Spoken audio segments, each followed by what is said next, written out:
So the latest issue of Sports Illustrated is out and the Indiana Fever are gracing its cover. 2 years ago, the Indiana Fever were an afterthought, not just in the WNBA, but in the world of professional sports.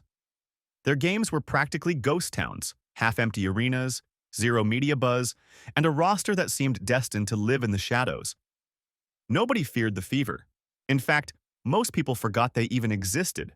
But fast forward to now, and the same franchise is gracing the cover of Sports Illustrated, hailed as America's team. What happened? We're talking about America's team, and I can't help but to get all patriotic inside. When we're talking about America's team, I can't help but to feel all red, white, and blue inside the Indiana Fever Grace WNBA Preview 2025 Sports Illustrated cover. This isn't just a basketball story, this is a resurrection. A transformation so complete, so dramatic, that even the most casual fans are stopping and taking notice. How does a team go from league laughingstock to national darlings in less than 24 months? The answer isn't just Caitlin Clark. It's vision, it's strategy, and it's a masterclass in how to rebuild something meaningful, from the bottom all the way to the spotlight. The Big Four, folks, the Big Four. Kelsey, Money Mitch, put them in a, you already know. Aaliyah Boston, Dewana Mama Bonner, salute to the Pope. And we got Caitlin Clark Kent, the Big Four for the Indiana Fever. Fever dream. Before the hype, the headlines, or the highlight reels, there was rock bottom. In 2022, the Indiana Fever closed the season with a devastating 5-31 record, the worst in the league. The stands at Gainbridge Fieldhouse echoed with silence, with fewer than 2,000 fans showing up on average. In a league struggling for mainstream attention, Indiana wasn't just losing, they were disappearing. The team's playoff drought had stretched nearly a decade, and no one outside of Indianapolis seemed to care. This team is definitely in a different place than it was last season. I love the addition of Dewana Bonner after being with the Connecticut Sun, who is now being sold because they don't have practice facilities. And, you know, she has talked about how, honored she is, and you can just read it on her face, how happy she is to be there and to be so supported by such a great fan base. Being forgotten is worse than being bad. At least when you're bad, people talk about you. But the Fever had sunk to a point where even criticism had evaporated. They weren't hated. They weren't even noticed. The media didn't cover them. Opposing teams didn't respect them. And perhaps worst of all, their own fan base had stopped believing. It felt like a slow, quiet fade into irrelevance. There is much more to the W's most watched team than the Caitlin Clark Show. I kind of love that they included Dewana Bonner in this cover because she is an integral member of the team. And about a month ago, there was a video going around that Kelsey Mitchell had posted, just some random video of all of them in their red, rebel red uniform. And everyone on social media was like, what is going on? Did they get new uniforms? And you could tell that they were at a park, and it ends up that they were shooting the cover of Sports Illustrated. But rock bottom has a funny way of resetting everything. Because when there's nothing left to lose, there's finally space to rebuild. And for Indiana, that opportunity came in the form of a franchise-changing draft pick. Wow.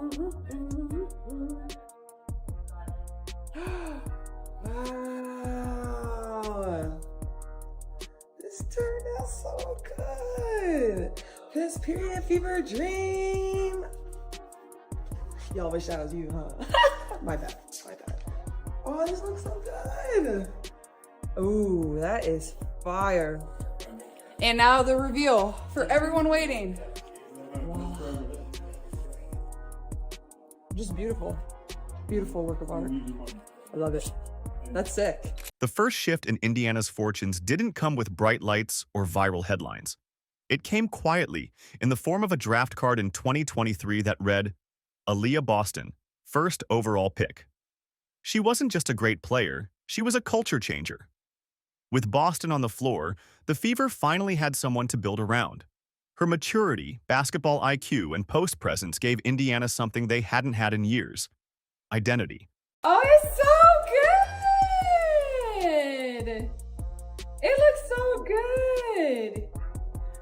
It's so dope. That's so good. That's popping. Okay. Oh, aw. This is so nice. This is so amazing. I've never been on the cover of a magazine like this. I can't wait to show my mom, man. I'm grateful for stuff like this. Shout out to the Fever Dream. Now you know. Though her rookie season didn't result in a winning record, Indiana still finished with 13 wins. It felt different. The energy was changing. Games were more competitive. The roster was starting to gel. And most importantly, there was a sense of direction. Aaliyah Boston didn't solve every problem, but she stopped the bleeding, and she gave Indiana a reason to believe again. And Caitlin Clark did have a little bit to say about the Fever's recruitment in the offseason. It kind of drives home the whole, like, nobody wanted to play in Indiana. Like, it negates it, actually. Sorry, it doesn't drive it home. It totally negates it. And she says, people want to come here and play with us and be a part of this organization. Honestly, in our case, it worked out pretty fast. Everyone wanted to come. Then came the lottery. The ping pong balls bounced Indiana's way in 2024, and with the number 1 pick, they drafted Caitlin Clark, the most electrifying player in college basketball, and arguably the most hyped prospect the WNBA had ever seen. The Fever didn't just draft a player, they ignited a movement. In DeWanna Bonner, the Indiana Fever have signed one of the all-time greats who brings major big game experience to Indiana along with her. Bonner is a 2-time WNBA champion and quite literally the most experienced postseason player ever. Her 87 playoff games are more than any player in WNBA history. Tickets disappeared in minutes. Merchandise sales exploded. National media that hadn't covered the WNBA in years now sent cameras to Indiana. Overnight, the Indiana Fever were no longer invisible. They were unavoidable. But what made the front office truly smart wasn't drafting Clark. It was everything they did next. The majority of all of the players that are not on rookie contracts, except for Lexi Brown and Kalani Brown next season, are going to be free agents. I think that's 80% of the league if you take out the rookies and those 2 players. And there's going to be a lot of change. I'm curious about all the shakeups, like who's going to stay on the Fever. Unlike teams that fold under sudden fame, Indiana doubled down on their blueprint. Kelly Krauskopf and the Fever brass brought in veterans who wouldn't just mentor Clark in Boston, they'd win with them. Dana Bonner, a 6-time All-Star and 2-time champion, signed with Indiana. Sophie Cunningham brought playoff grit. Natasha Howard added defense and versatility. This franchise has always been about players, it's always been about basketball, and it's about anything we can do to help the player become the best they can be. This is really a huge example and an opportunity to show the rest of the league and the world and that's involved in women's sports what it takes to be a high-level athlete. It's an unbelievable day for the Indiana Fever, another step for our franchise, again, to make this the best franchise in the world. Even more shocking? Clark herself started recruiting. She called players, pitched the vision, and veterans listened. This wasn't about selling hope. It was about building something real. These weren't random additions. They were chess moves. Every signing filled a need. And the result was a roster built to compete, not just entertain. From all of the weight and conditioning equipment, obviously we'll have 2 full-size courts. It'll be available 24/7 for them to come and utilize it, but also just the best in recovery, the best in mental health, places for them to be able to also record content, podcasts, and other things that they may have to go off-site and waste time doing things like that. So they can really maximize their time spent focusing on their performance and not on other things. Dana Bonner choosing Indiana sent shockwaves through the league. Why would a proven winner join a team that hadn't been to the playoffs in nearly a decade? The answer was simple: belief. Bonner saw what Indiana was building, and she wanted in.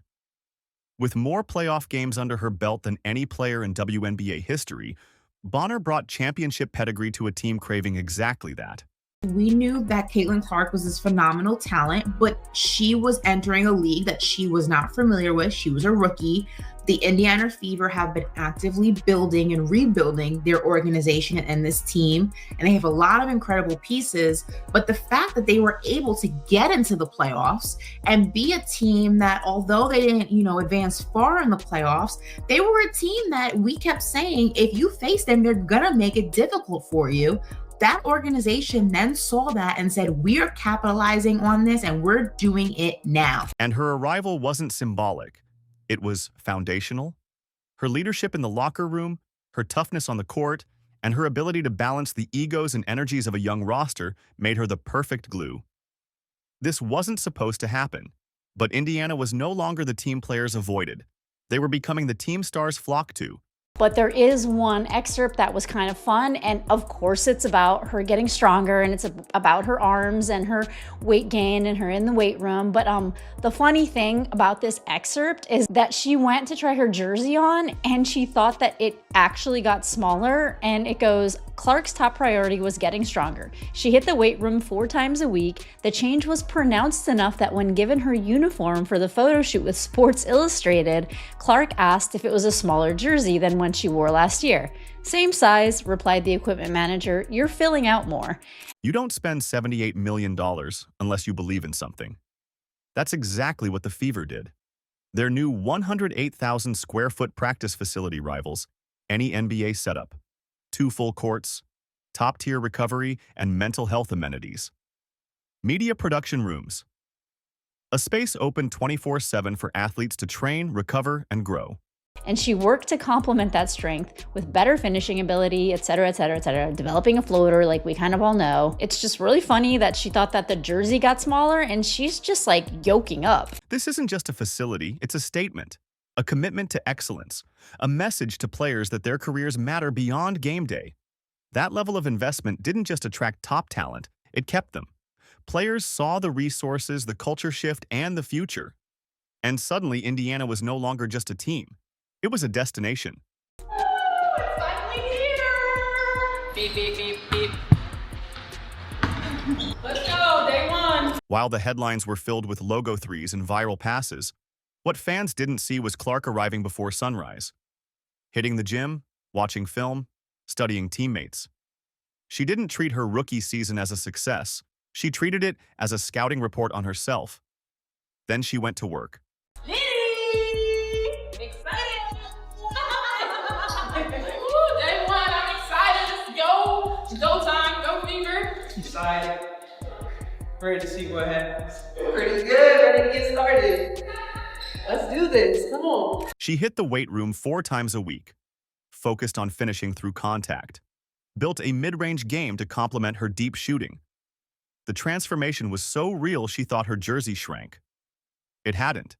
She was just stronger. More importantly, she was more intentional. She built a plan to level up, and it wasn't just about herself.